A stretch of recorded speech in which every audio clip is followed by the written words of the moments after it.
Teman-teman sekalian, Bapak Ibu, Saudara-saudari yang terkasih dalam Tuhan, marilah pada kesempatan ini kita kembali lagi mempersiapkan sedikit waktu untuk mendengarkan sabda Tuhan.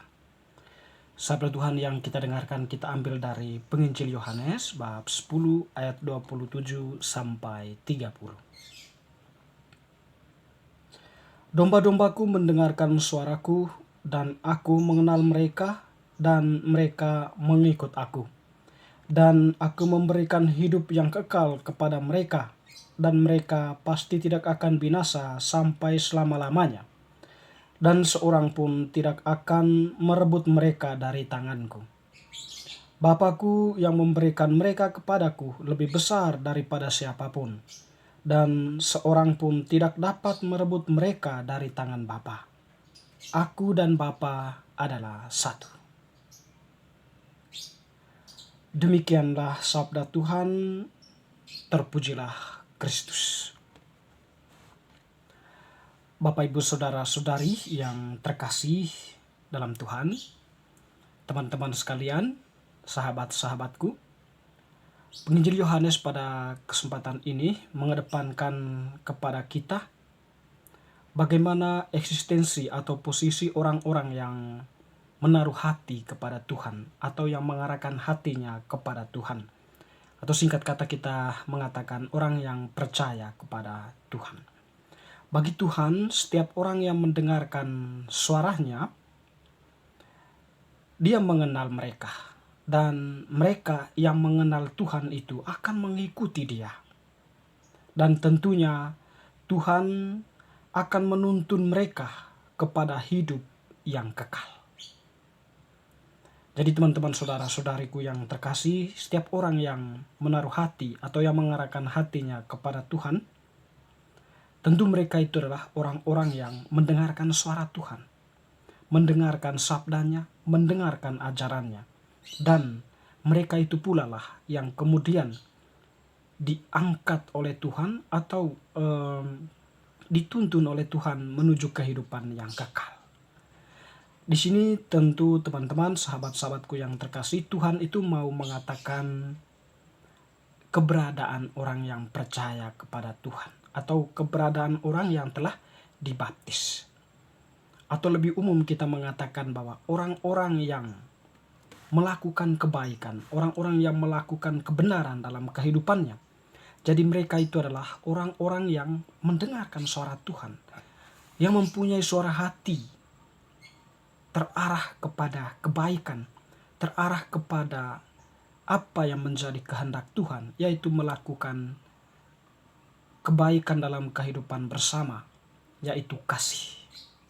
Jadi setiap orang yang melakukan kasih karena percaya kepada Tuhan atau karena memiliki iman serta mengarahkan hatinya kepada Tuhan, mereka itu tentunya adalah orang-orang yang berada dalam hitungan atau bilangan Tuhan sendiri. Dan setiap orang itu, setiap orang yang melakukan apa yang menjadi kehendak Tuhan itu, atau orang-orang yang dikehendaki oleh Tuhan itu, dipersiapkan oleh Tuhan suatu ruang kehidupan kekal. Teman-teman saudara-saudariku yang terkasih, dan setiap orang yang percaya kepada Tuhan itu dikehendaki oleh Bapa, atau orang-orang yang menaruh hati kepada Tuhan, mengarahkan hati kepada Tuhan adalah orang-orang yang dikehendaki oleh Bapa, yang diserahkan kepada Yesus. Dan setiap orang yang diserahkan Bapa kepada Yesus tidak akan dilepaskan oleh Yesus. Dengan demikian di sini Yesus itu menjadi perisai bagi orang-orang yang percaya kepadanya ketika dia berada dalam pengadilan terakhir, atau ketika berada di hadapan Bapa. Yesus menjadi pembela kita di hadapan Bapa, sehingga kita pun kemudian memperoleh kemenangan di sana, atau memperoleh pintu untuk memasukinya, memasuki ruangan yang disediakan untuk orang-orang yang percaya kepada Tuhan. Dan pada akhir dari semuanya itu, setiap orang yang percaya itu akan dipersatukan bersama dengan Yesus sendiri serta dengan Bapa. Teman-teman saudara-saudariku yang terkasih, Kalau kita kembali ke dalam diri kita sebagai orang-orang yang telah dibaptis, apakah kita sudah sungguh-sungguh percaya kepada Tuhan dan melakukan apa yang menjadi kehendak-Nya? Apakah kita sudah mengarahkan sungguh hati kita kepada Dia, mendengarkan sabdanya, dan mau dituntun olehnya kepada kebenaran? Ataukah hati kita masih merupakan sebuah benteng yang tertutup akan suara Tuhan, akan bisikan-bisikan Tuhan dalam hati nurani kita, sehingga kita pun menolak Dia, seperti orang-orang sekampungnya atau seperti orang-orang yang tidak mau menerima Yesus sebagai Tuhan dan Mesias kita? Apakah kita seperti itu?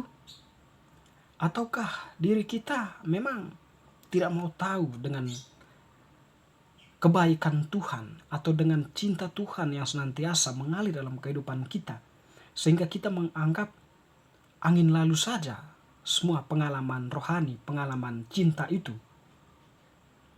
Teman-teman, saudara-saudariku yang terkasih, bagi Tuhan, orang yang percaya itu atau orang yang sudah dibaptis itu tidak hanya baptisan sebagai sebuah upacara seremonial, tetapi sebenarnya itu adalah sebuah bentuk kita disahkan oleh Tuhan untuk menjadi duta kebenaran dalam kehidupan ini, atau dipercayakan oleh Tuhan di tengah kehidupan kita ini, kehidupan nyata kita ini, mewartakan kebenaran dalam kehidupan nyata.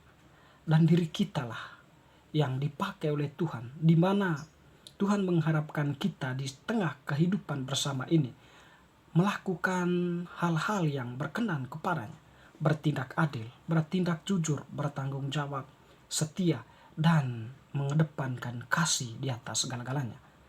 Dan yang paling penting, di dalam kasih itu Tuhan menghendaki kita semua untuk membela kehidupan, membela nilai kehidupan. Sebab bagi Tuhan, hidup manusia lebih mulia daripada segala bentuk aturan atau kebijaksanaan dunia ini. Kita melihat bagaimana Tuhan menghargai atau menghormati hidup di dalam pengorbanannya, atau di dalam tindakan kasih yang dilakukannya. Di balik semua itu, tentu yang dikedepankan oleh Tuhan adalah manusianya, bukan identitasnya. Orang-orang yang mengalami sakit kusta, orang-orang lumpuh, orang-orang mengalami pendarahan, orang-orang yang disudutkan oleh masyarakat, orang-orang yang dibenci oleh masyarakat. Bagi Tuhan itu semua adalah identitas yang dikategorikan oleh manusia, sehingga manusia pun berada dalam sebuah disposisi rasionya. Mereka itu adalah orang-orang yang tidak diperhitungkan dalam kehidupan bersama, sehingga dijauhkan. Tetapi bagi Tuhan, bukan itu yang diperhitungkannya.